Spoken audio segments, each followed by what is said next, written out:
নমস্কাৰ সকলোকে। আজিৰ ব্লগটো আৰম্ভ কৰিছোঁ মেঘালয় ভ্ৰমণৰ প্ৰথম দিনটোৰে। এই ট্ৰিপটোৰ বাবে আমি বহুদিন ধৰি অপেক্ষা কৰি আছিলোঁ, কিন্তু এই যাত্ৰাত কেৱল ধুনীয়া ধুনীয়া ঠায়ে নহয়, কিছুমান আনএক্সপেক্টেড অভিজ্ঞতাও আমাৰ বাবে অপেক্ষা কৰি আছিল। গতিকে শেষলৈকে আমাৰ লগত থাকিব। ৰাতিপুৱাই ঘৰৰ পৰা সকলো প্ৰস্তুতি সম্পূৰ্ণ কৰি আমি ৰাওনা হ'লোঁ মেঘালয়ৰ উদ্দেশ্যে। নতুন ঠাই, নতুন অভিজ্ঞতা আৰু অলপ এডভেঞ্চাৰৰ আশালৈ আমাৰ যাত্ৰা আৰম্ভ হ'ল। সঁচা কথা ক'বলৈ গ'লে ভ্ৰমণৰ আনন্দ কেৱল ডেষ্টিনেশ্যনত নহয়, পথ চোৱাতে লুকাই থাকে, আৰু মেঘালয়ৰ পথবোৰে সেই অনুভৱটো আৰু বিশেষ কৰি তোলে। কিন্তু যাত্ৰাৰ আৰম্ভণিতে অলপ বাধাৰ সন্মুখীন হ'ব লগা হ'ল। জৰাবাটত গৈ যথেষ্ট ট্ৰেফিক জাম পালোঁ। যদিও ট্ৰেফিক জাম কাৰো ভাল নালাগে, তথাপিও আমাৰ উৎসাহ কম হোৱা নাছিল, কাৰণ আগত অপেক্ষা কৰি আছিল মেঘালয়ৰ অপূৰ্ব সৌন্দৰ্য।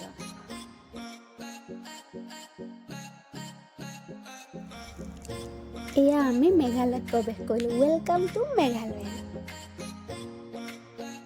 কিছু সময়ৰ পিছত আমি নংপো পালোঁ। ভাবিছিলোঁ অলপ জিৰণলৈ একাপ গৰম চাহ আৰু কিবা এটা খাই ল'ম, কিন্তু তাত গৈ এখন দুখন যি হোটেল পালোঁ, সেই হোটেল দুখনতো বহিবলৈ ঠাই নাই আৰু মন পচন্দৰ কিবা খাবলৈ নাপালোঁ। সেয়েহে বেছি সময় নষ্ট নকৰি পুনৰ যাত্ৰা আৰম্ভ কৰিলোঁ। কিছু সময়ৰ পিছত আমি এয়া বৰাপানী পালোঁ আৰু দূৰৰ পৰা দেখা পোৱা উমিয়াম লেকৰ বিশাল জলাশয় আৰু চাৰিওফালে কেৱল সেউজীয়া গছ-গছনি আৰু পাহাৰ, একেবাৰে মন ভৰি চাব পৰা দৃশ্য। শেষত আমি এটা ঠাইত ৰৈ অলপ জিৰণি ল'লোঁ, লগতে গৰম গৰম চাহ আৰু চামোচাৰে অলপ শক্তি সংগ্ৰহ কৰিলোঁ।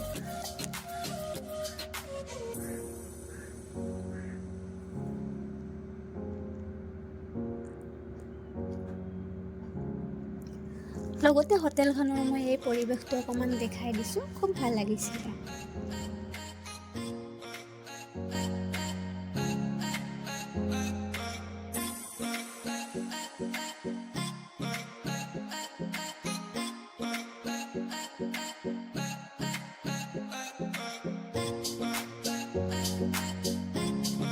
তাৰ পিছত আমি আহি পালোঁ আমাৰ ফাৰ্ষ্ট ডেষ্টিনেশ্যন কিৰডেমঘা। কিৰডেমঘা আমাৰ বাবে এক নতুন অভিজ্ঞতা আছিল। ঠাইখনত উপস্থিত হৈ প্ৰথমে যিটো অনুভৱ হৈছিল, সেয়া হ'ল এক শান্ত আৰু সতেজ পৰিৱেশ।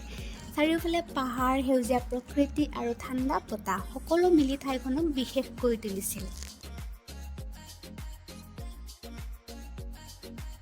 আগতে এই ঠাইখনত কেতিয়াও অহা নাছিলোঁ বাবে ঠাইখনক লৈ অলপ কৌতূহল আছিল। ইয়াত আহি দেখিলোঁ মেঘালয়ৰ আন বহু পৰিচিত ঠাইৰ দৰে এই ঠাইখনো নিজৰ ধৰণে যথেষ্ট ধুনীয়া। ইয়াত আমি অলপ সময় কটালোঁ, ৰীল বনালোঁ, ফটো উঠিলোঁ, পানীও চুই চালোঁ আৰু সেই মুহূৰ্তবোৰ উপভোগ কৰাৰ চেষ্টা কৰিলোঁ।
ইয়াৰ পিছত আমি গৈ পালোঁ এটা পপুলাৰ ভিউ পইণ্ট। কিন্তু এটা কথা লক্ষ্য কৰিলে, কিছুমান ঠাইত পাহাৰ কাটি কাম চলি আছে আৰু ইয়াতো তেনেকৈ পাহাৰবোৰ কাটি পেলাইছে। আগতে মই বহুত কেইবাৰ আহিছোঁ ইয়াতে, বহুত ধুনীয়া আছিলে জেগাটো, এতিয়া কাটি পেলোৱাৰ কাৰণে কিবা এটা ভাল লগা নাই আৰু। আগতে বহুত ধুনীয়া আছিলে, তথাপিও আগতে যিমান আমি মেঘো দেখিছিলোঁ বা তেনেকুৱা একো মেঘো সিমান একো দেখা নাই। আগতে ৰাস্তা দেখা পোৱাই যোৱা নাছিলে। আমি ইমানবাৰ গৈছোঁ শ্বিলঙত, এইবাৰ মেঘ দেখাই নাই। আপোনালোকে চাগে নিজেও ধৰিব পাৰিছে, এয়া সেইফালে অকণমানহে দেখা গৈছে, চাওকচোন।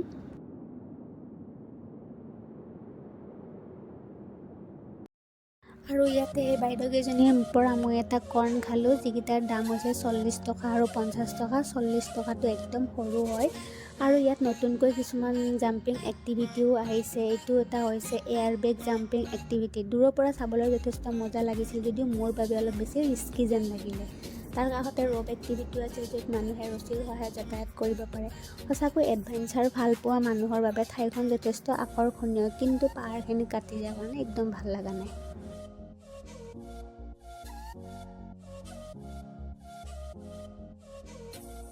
তাৰপিছত আমি ৰাওনা হ'লোঁ নেক্সট ডেষ্টিনেশ্যন মাৰখাম ভেলী কেভেৰ ফালে।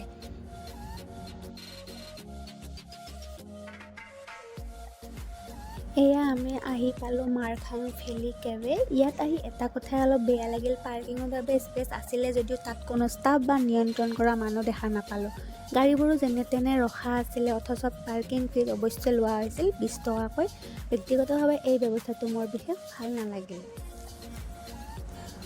তথাপিও সেইবোৰ এৰি আমি গুহাৰ ভিতৰলৈ সোমাই পৰিলোঁ। প্ৰথমে এটা ন'টিছ ব'ৰ্ড দেখি কেমেৰা উলিয়াবলৈ ভয় লাগিছিল, পিছত সুধি গম পালোঁ কেমেৰা ব্যৱহাৰ কৰিব পাৰে, তেতিয়াহে ভিডিঅ' ৰেকৰ্ড কৰিলোঁ।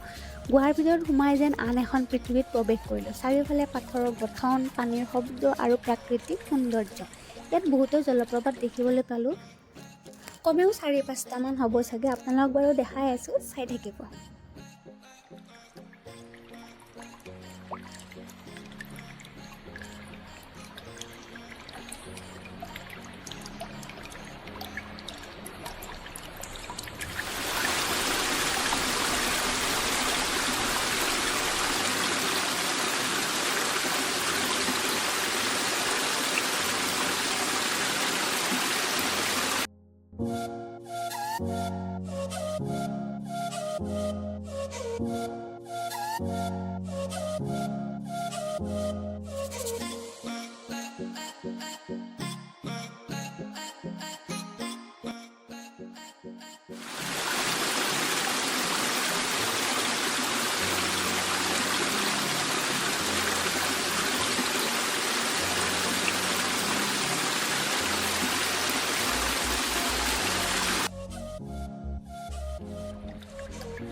তাত থকা ষ্টাফে আমাক নতুন বস্তু এটা দেখাই দিছে, যিটো নেকি এটা বিশেষ পাথৰ, যিটো হিউমেন ফিটাছৰ দৰে আকৃতি লৈছে।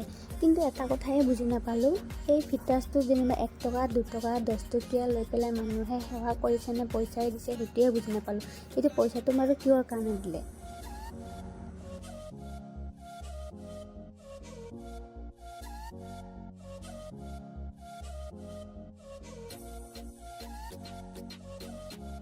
নেক্সট আন এটা হাৰ্টছাপৰ পাথৰো দেখিলোঁ। প্ৰকৃতিৰ এইবোৰ সৃষ্টি দেখি আচৰিত নোহোৱাকৈ উপায় নাই। সঁচাকৈ চাবলগীয়া ৰাইড, আপোনালোকেও আহিব। গুহাৰ পৰা ওলাই আমি আইচক্ৰীম খাবলৈ ল'লোঁ, কিন্তু ইয়াতো এটা সৰু ছাৰপ্ৰাইজ অপেক্ষা কৰি আছিল। দাম 15 টকা লিখা আছিল, যদিও আমাৰ পৰা 30 টকা লোৱা হ'ল। এনেবোৰ সৰু সৰু ঘটনা ভ্ৰমণৰ অংশ হৈ থাকি যায়, যিটো নেকি মোৰ বাৰু ৰেকৰ্ড কৰা নহ'লে। ইয়াৰ পিছত আমি দুপৰীয়াৰ আহাৰৰ বাবে এখন ৰেষ্টুৰেণ্টত সোমালোঁ, কিন্তু এই অভিজ্ঞতাটো আমাৰ বাবে বিশেষ ভাল নালাগিল। মাছ মাংস সকলো ল'লেও সোৱাদৰ ক্ষেত্ৰত বিশেষ সন্তুষ্ট হ'ব নোৱাৰিলোঁ। ভ্ৰমণত এনেকুৱা অভিজ্ঞতাও হয় আৰু সেইবোৰো যাত্ৰাৰ স্মৃতি হৈ ৰয়। তাৰপিছত আমি আহি পালোঁ ছেভেন ছিষ্টাৰ ফলছত। সঁচা কথা ক'বলৈ গ'লে এই ঠাইখনক লৈ মোৰ অলপ বেলেগ আশা আছিল, কাৰণ আগতে যেতিয়া আহিছিলোঁ গোটেই ঠাইখন মেঘে ঢাকি ৰাখিছিল। নাম ছেভেন ছিষ্টাৰ্ছ ফলছ যদিও সেইদিনা এটা ছিষ্টাৰো ভালদৰে দেখা পোৱা নাছিলোঁ। কিন্তু এইবাৰ দৃশ্যটো সম্পূৰ্ণ বেলেগ আছিল। আকাশ একেবাৰে পৰিষ্কাৰ, ৰ'দ উজ্বলি আছিল, মেঘ নথকাৰ বাবে ফলছবোৰ স্পষ্টকৈ দেখা পাইছিলোঁ যদিও চেৰাপুঞ্জীৰ যিটো ঠাণ্ডা কুমলীয়া ভাইব আশা কৰিছিলোঁ সেই অনুভৱটো এইবাৰ বিশেষ নাপালোঁ। বৰঞ্চ কিছু সময়ৰ বাবে এনে লাগিছিল যেন মেঘালয়ত নহয় গুৱাহাটীৰ দৰে ৰ'দীয়া বতৰ এটাত ঘূৰি ফুৰি আছোঁ। বতৰটো অলপ গৰমো লাগিছিল, তথাপি দূৰৰ পাহাৰ, গভীৰ উপত্যকা আৰু জলপ্ৰপাতৰ দৃশ্যবোৰ উপভোগ কৰাৰ চেষ্টা কৰিলোঁ। প্ৰতিবাৰ একে ঠাইলৈ আহিলেও বতৰৰ লগে লগে অভিজ্ঞতাও কেনেকৈ সলনি হয় সেইটো ইয়াত স্পষ্টকৈ অনুভৱ কৰিব পাৰিলোঁ। ইয়াত আহি আৰু এটা নতুন বস্তু লক্ষ্য কৰিলোঁ, আগতে নেদেখা ঘোঁৰা চাফাৰীৰ ব্যৱস্থা আৰম্ভ হৈছে। ইচ্ছা কৰিলে ঘোঁৰাত উঠি এই এলেকাখিনি অলপ ঘূৰি চাব পাৰি। বহু টুৰিষ্টক সেইটো উপভোগ কৰি থকা দেখিলোঁ যদিও আমি চেষ্টা কৰা নাছিলোঁ, তথাপিও নতুন সংযোজন হিচাপে ভালেই লাগিল। দিনটোৰ শেষত আমাৰ বাবে আটাইতকৈ ডাঙৰ চেলেঞ্জ আৰম্ভ হ'ল একোটা ৰুম বিচাৰি উলিওৱা। আমি ভাবিছিলোঁ চেৰাপুঞ্জীতে থাকিম, কিন্তু যিমান হোটেলত গ'লোঁ প্ৰায় সকলোতে ৰুম ফুল। টুৰিষ্টৰ সংখ্যা ইমানেই বেছি আছিল যে ৰুম বিচাৰি পোৱাটো এক প্ৰকাৰ মিছন হৈ পৰিছিল। শেষত উপায় নাপাই পুলিচ বজাৰৰ ফালে আহিলোঁ, তাত পিলাৰ হাউচত ৰুম ল'লোঁ। সঁচা কথা ক'বলৈ গ'লে ৰুমটো বিশেষ পৰিষ্কাৰ নাছিল, কিন্তু গোটেই দিনটো ঘূৰি ভাগৰি পৰা অৱস্থাত সেই সময়ত আৰু বিকল্পও নাছিল। এটা ভাল কথা হ'ল তাত এজন অসমীয়া ল'ৰা লগ পালোঁ যিজন গোলাঘাটৰ আছিলে। নিজৰ মানুহক দূৰৰ ঠাইত লগ পালে অলপ ভালেই লাগে। তাৰপিছত আমাৰ প্লেন আছিলে অকণমান পুলিচ বজাৰখন এক্সপ্ল'ৰ কৰাৰ, কিন্তু গোলাঘাটৰ সেই ল'ৰাজনে ক'লে পুলিচ বজাৰত যদি আপোনালোকে যায় তেতিয়াহ'লে সোনকালে যাওক, 8:30 মানত বজাৰ বন্ধ হৈ যায়। তো আমি জল্দি ওলাই গ'লোঁ ৰুমৰ পৰা পুলিচ বজাৰলৈ বুলি, কিন্তু প্ৰায় দোকান বন্ধ হৈ গৈছে। আমি বিশেষ একো কিনিব নাপালোঁ, এনেই ঘূৰি ফুৰিলোঁ বজাৰখন, একোৱেই নিকিনিলোঁ।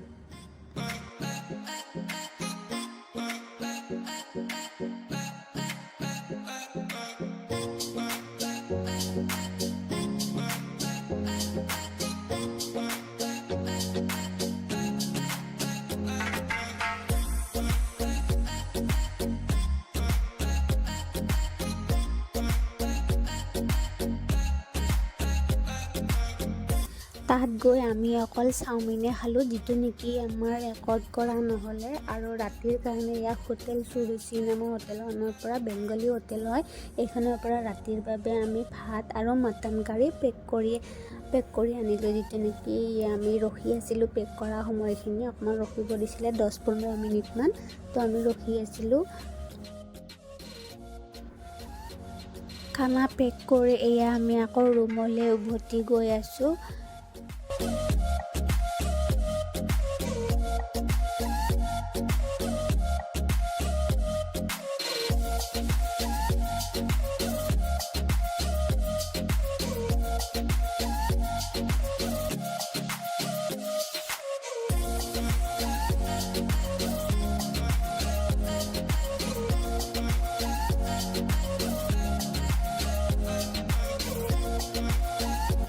এয়া আমি আহি পালোঁ ৰুমটো খুব লাক্সাৰী নাছিল, কিন্তু প্ৰয়োজনীয় বস্তুবোৰ আছিল। এটা বেড, টেবুল, টিভি, ড্ৰেছিং মিৰৰ আৰু এটা ষ্টেট বাথৰুম।